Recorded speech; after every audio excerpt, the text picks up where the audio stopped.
So hello guys mga kababayan, welcome back again. Ito po si VG's Kim Official and please subscribe sa ating YouTube channel and pa-like and share na rin po. So ngayon po mga kababayan, nandito tayo sa Barangay Taisan sa Basud.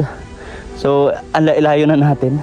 Hindi ko na alam kung saan part pa dito, pero ito itong lugar na to tinatawag po natin ay parang farm to market road to. So wala talagang dumadaan dito halos. So para mga truck or mga goods or mga produkto na ibabagsak sa merkado o sa market. Tayo guys mga kababayan, mga kalangga, para mag-scout. So titingin tayo na pwedeng ma-scout dito at syempre po paunti-unti lang yung ating mga naitutulong. Paggamat konti, ayan naman po ay bukal sa ating puso. Saka syempre di ba po, mahina pa naman yung ating revenue and as in talagang wala naman po tayong sponsor. So sana dumating yun, meron tayong kaagapay sa pagtulong po natin na ito, makapagsimula tayong ulit sa pagcha-charity. Kasi napakahirap po talaga mga kalangga, mga kababayan, na mag-charity, no?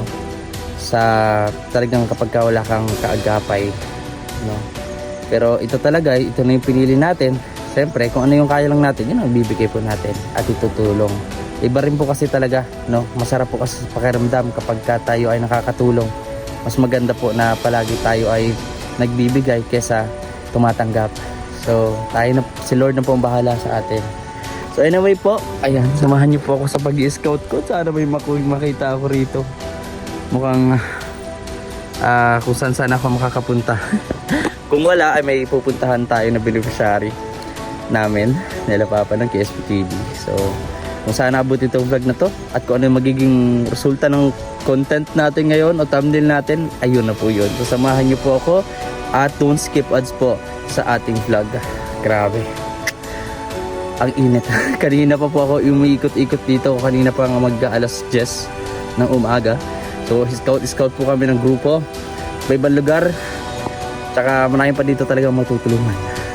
So stay positive lang guys, samahan nyo po ako sa araw na to. Tara!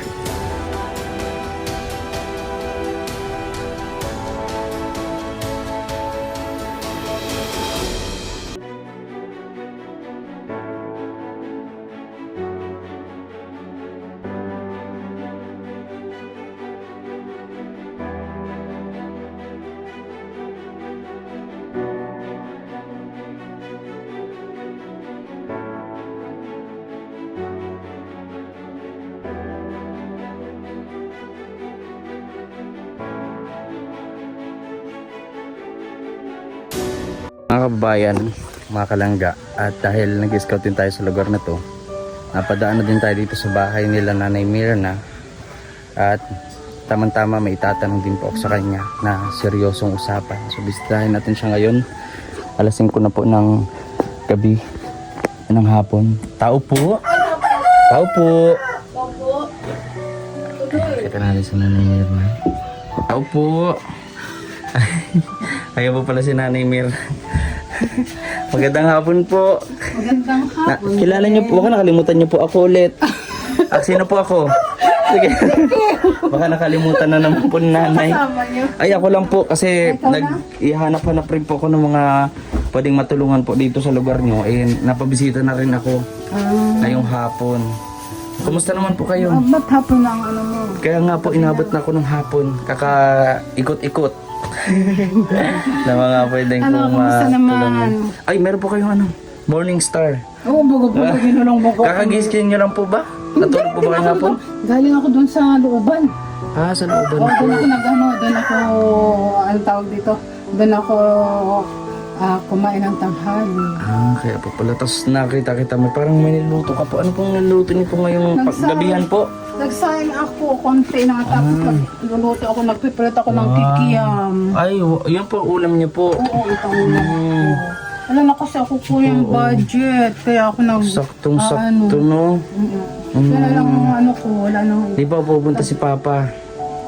May natira naman ako dyan ng isang dilatang corned beef at saka yung dalawang noodles. Ay, pwede na po yun. Ibinigay ko kay Elisa. Bakit niyo po binigay kay Ate Elsa? Kasi ang ano sila ngayon, wala sila ngayong Makakain. Oo, magpagkain. Kaya kanina po nga pala. umaga, hindi raw sila nag-almusal. Asan po yung ilaw po ninyo? Mabait naman po ni Nanay Mir. Nasaan po yung ilaw po ninyo? Madaling po. Yan, ito yung ilaw lang po ni Nanay Mir na dito. Ano, Alas 5 na po ng pahapon, no? At paggabi na rin po. So yung ito po yung ilaw niya, nakalagay lang po. Kineconnecta nyo lang din po dito sa may electric fan na yan. solar din po ba ito? Oo, solar lang. Wala akong ano, Tamang-tama para makatipid. wala Oo. akong, ano tawag dito, wala akong kuryente. So kahit walang Ang gusto kuryente, ko nga, mayroong electric fan. ang gusto ko Ganda. kuya, mapalitan ko ng malaking solar yung... Para mas marami pong ma-access, no? Oo, para yung maganda ang Nanay, pasok ng...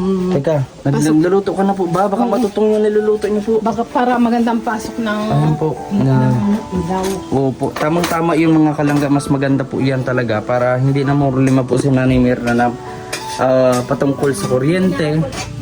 Ganda may solar po talaga. Paminaan ko lang ang apoy para Opo. Katulad po nitong electric fan, wala siya babayaran sa kuryente, katulad ng ilaw, kinoconnect niya lang po rito. minaan ko No? na yan sa... Sino po ang nagdala po niyan dito? Si Kuya GL. Ayun, si Kuya JM. Agapay JM mga kababayan na kalangga. Ayan. Hindi mo Baka matutong na naman ho. Hindi, mali, maano lang. Ay, mahina lang po yung apoy. Ayan. Tignan-tignan na lang po natin.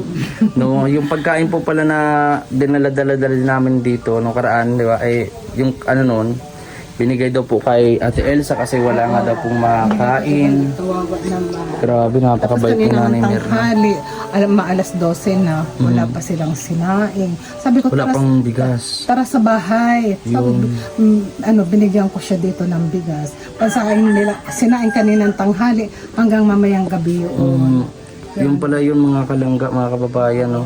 So, yung mga na ibibigay din, no? Yung meron kay at Nanay Mirna, sinashare din po niya, katulad kay Nanay Elsa. Yung kay Ate Elsa, kaya napakabait po ni Nanay Mirna.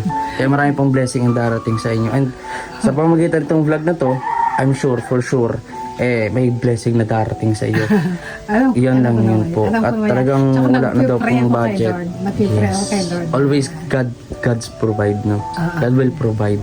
Kahit wala na tayo, biglang may darating po baga. Si ano yung sponsor ko si Ma'am Gina. Ma'am Gina. Buwan-buwan ako nang inaano. Shoutout niyo po dito. Kaya kamustahin niyo po. Hello po, Ma'am Gina. Hello, Ma'am Gina. Kumusta po kayo? Kinukumusta ko po kayo. Ang ano ko po sa inyo, nagpapasalamat ako sa mga blessing na ibinibigay niyo po sa akin buwan-buwan. Kaya malaking tulong po sa akin yon, Ma'am Gina. I love you po. Yun. At syempre, marami po pong darating. No? Yan po si Nanay Mirna talaga nakita natin noon talagang pag nagbablog, ganyan puro stress. Ngayon pag nandito si Nanay Mirna, talagang maliwalas na po ang mukha at kontento po si Nanay Mirna. Magamat mag-isa siya dito, siyempre nandiyan pa rin yung gabay ni Ate Elsa. No? Alam naman kami ni Elsa, ano naman. Mga in good terms, marang ganyan. Ay, tignan po natin, Nanay. At baka kakwentuhan natin, mawalan tuloy ng ulam si Nanay Mirna, mga kababayan. Kung mahina man ang So, napabisita po tayo dito. At sabi ko, ay, punbanta ako si Nanay Mirna kasi diyan lang po ako nag-scout, mga kababayan. Nagtitingin-tingin na pwedeng matulungan. So, kapag meron na tayong pang charity, ay babalikan natin. So, makita natin to. Madaan natin kala Nanay Mirna. Ito kuya, ano ko na, dati ito, Bigas pa si Nanay. dati ito, mahigit itong kalahati. O, ngayon, pag nagbibigay-bigay nga ako kay Elsa. Tapos, pag minsan, katulad nung isang araw, nagpalaba ako, yung malalaking labahan ng mga ko. Nilalaban po Hindi ko na kayang labahan. ang nagagawa po, kinukuha po ni Nanay Elsa, ni Ate Oo, Elsa. oo. Kumbaga, bigayan kayo, no? Oo. Kinuha niya yon, tapos yung nilaban niya doon. Ngayon, nang matuyo na, inuwi ko na dito. Tinago ko na. Kaya Ang bait, nagtutulungan po sila. ano naman si Elsa sa akin. Basta sabi ko sa kanya, sabi ko, Elsa, ngayon kako at medyo nararamdaman ko na medyo Katawan bawas po. na ang lakas ko. Di na po katulad dati. Sabi ko, ay bahala ka na sa akin na mag-support, yung maggabay, mag-support. Kasi po kung anong meron ko dito at kaya ko naman ibigay sa iyo, bibigyan na lang kita. Yun. Yan ang sabi ko sa kanya. At yun din naman ang ginagawa nyo, nagtutulungan po kayong dalawa. No? So mga kababayan, ito rin po yung, ito na yung sinabi nyo labahan. Pinalabang ko andun. Baka malabang ko yung bukas. Ako So, malaban yung mga damit ko. Kaya nyo po yan, ang rami-rami. Pero Hindi ko kung naman ano, yan nauubusin. dito naman. Ano lang yan? Kung pautay-utay po. Konti-konti lang. Ayan, so ito mga kababayan, syempre, ang pinaka hindi po nakalimutan ni Nanay Mirna ay ang Biblia, no? Na naging kumbaga pintuan para sa kanyang tuluyang pagbabago na mas positibo lagi sa buhay, no? Ang aralin at isa puso kung ano yung nilalaman ng Biblia at syempre ang utos ng Diyos. So napakaganda po yun mga kababayan, no? Napakasarap sa feeling, gising sa umaga na talagang malakas pa kasi may mga ilan po dito na hindi na nagigising, kumaga tuloy na po siyang kinuha ni Lord, no? Payapa yung pagkamatay, pagkawala, ngunit parang biglaan kasi walang paalam, no? So walang sakit na naramdaman kasi hindi nga po na nagising, no? Kaya always mahalaga ang buhay, no?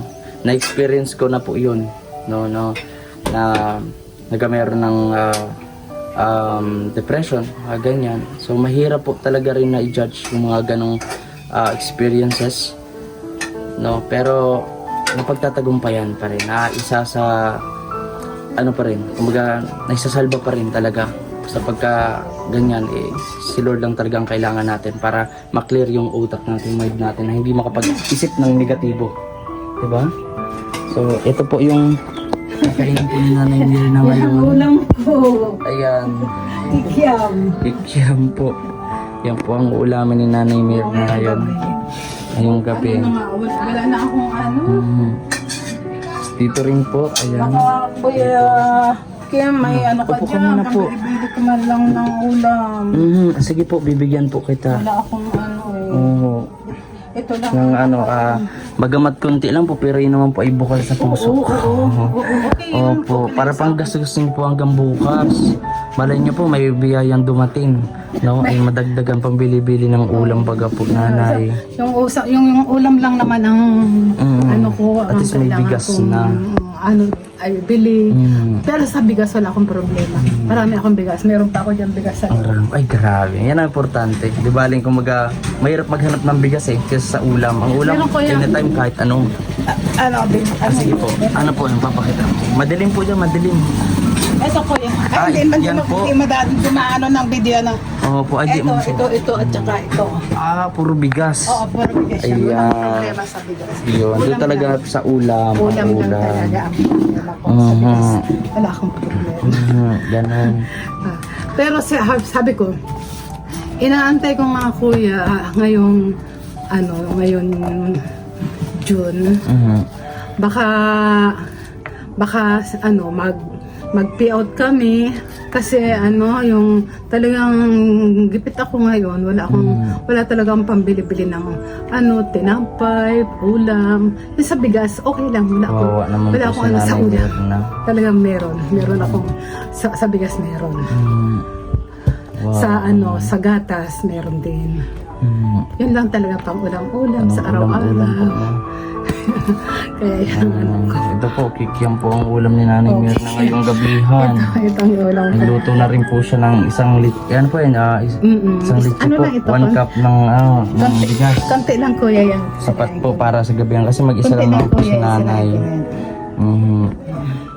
Hindi ko pa nga yan maubos. Sa isang kainan ko, hindi ko pa yan maubos. Kasi baka ma-high blood po kayo pagka naparami Nanay. Oo, yun nga. Hindi ko pa naubos yan. Ay, Nanay, may Kalahati lang yan ang itatanong makakain din ko. ako sa inyo, Nanay. No? Kaya mga kababayan, ayan na pa rin natin dito si Nanay. Talaga naghihikos po si Nanay Mirna. So Nanay, matanong ko lang. Kasi may kunti lang ako nabalitaan. Kahit kunting pag-uusap lang about dito kay Ate dito Malo. dito So sa bakit kapitbahay ko? daw po may awayan na nangyayari? Hindi naman, wala naman away. Wala naman away, hindi naman kami nag-away, hindi naman nagsagutan, hindi naman. At ano Kuya Kim kasi, nung pumunta dito si Ninong, Opo. sabi ni Ninong, na year na, parang ang tingin ko sa iyo, parang ka man, nangihina ka. Para daw nangihina yung katawan ko. Sabi ko, Ninong, meron po kasi ako nararamdaman. Ano po yung nararamdaman? Sabi ko ganon sa kanya. Kasi minsan parang nahihilo ako. Pagkatapos, ang sabi ko sa kanya, Ninong, isang linggo na po akong kay Ilsan natutulog. Sabi Bakit? ko ganon. Bakit po pala kayo natutulog doon umabot ng isang linggo? Dahil po ba sa panahon? Sobrang init?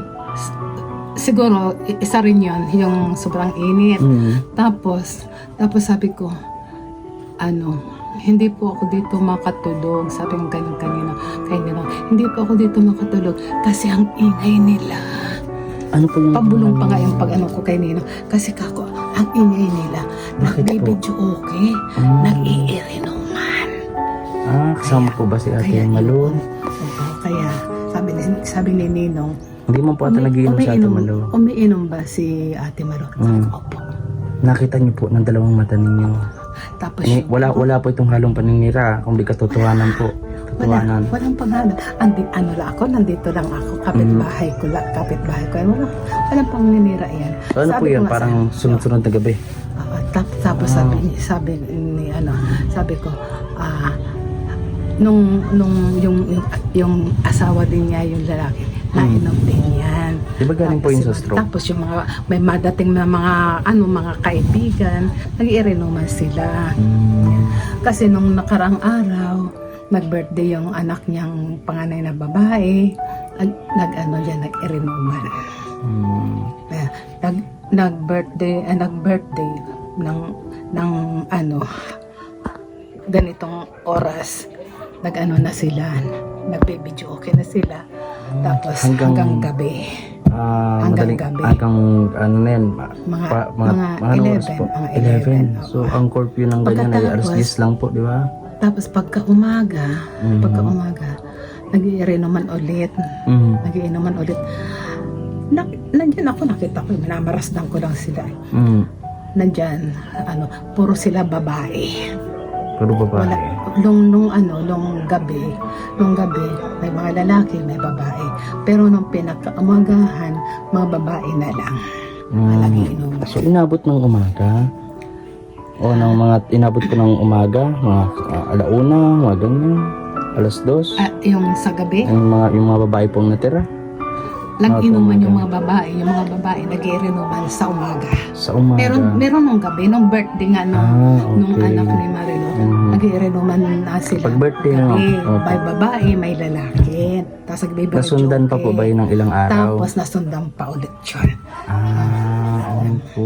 Nasundan pa yun. Nung nasundan ulit yun, wala nang lalaki. Puro na sila babae.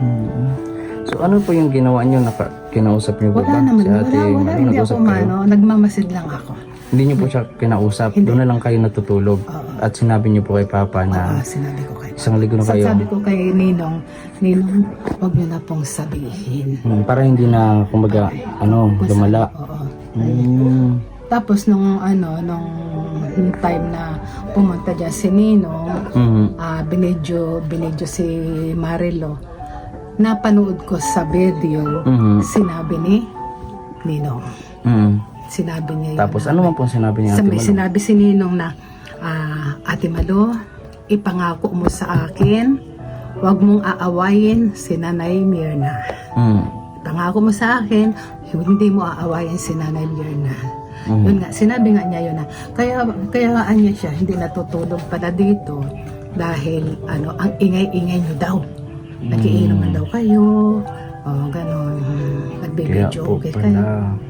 Pero ngayon okay naman po, wala man ng komisyon na nangyari. Wala nung videohin siya, nung sabi Naging tahimik ni na. Ninong, sabi ni Ninong na huwag akong aawayin. Hindi man niya ako hindi man niya ako inaway. wala kaming imikan. Wala na. So Kahit nakakalungkot ngayon. lang kasi noon po, baga, kayong close din ni Ate Malu, baga po. Kahit ngayon, wala kaming wala kaming imikan. Hindi kami hindi kami imikan. Kaya po Nung pala. sabi ni Ninong, huwag mong aawayan si Nanay Leona. Sabi ganun. Sabi ni Ninong, hindi man ako talaga inaway niya. Wala naman siyang inano sa akin na yung sasabihin niya sa ako na bakit ko sinabi kay Ninong na nagiinuman dyan at nagbe-virgin. Kumbaga nagpakatotoo Wala ka lang naman. din po. Kumbaga yun yung rason. Wala Sinabi naman niya lang naman po yung rason, baga po. Wala siyang hindi niya ako inano na bakit mo sinabi kay kabarangay na nagiinuman Opo. kami kami nagbibidyo. Wala hindi niya ako tinanong. Opo. So Wala. okay na po yun. Oo. Tatahimik na. Oo. No? So yun ang maganda mga kababayan. At syempre, nanay, ito nga kainom mait-init pa. So bibigyan natin si nanay ng lang natin. pang bukas lang po panggasot. Baka bukas tumating na din si Papa. Pang ano nyo po ito nanay. Ito. Opo. Isang sana Ay, nga ito thank you. nanay na Thank you so pangkaragastos much. Maraming bukas. salamat kuya. Pangkain, pambili ng Pambili ano lang po. po ng ulam. Yes. Sa sunod din po. Kasi nanay, di ako nakapag-prepare kasi nag-ikot-ikot po ako dito. Galing din ako sa may Taisan, Basod. Ikot-ikot din po ako para pag ay mababalikan ko kapag mayroon na tayong pang charity o pang ayuda.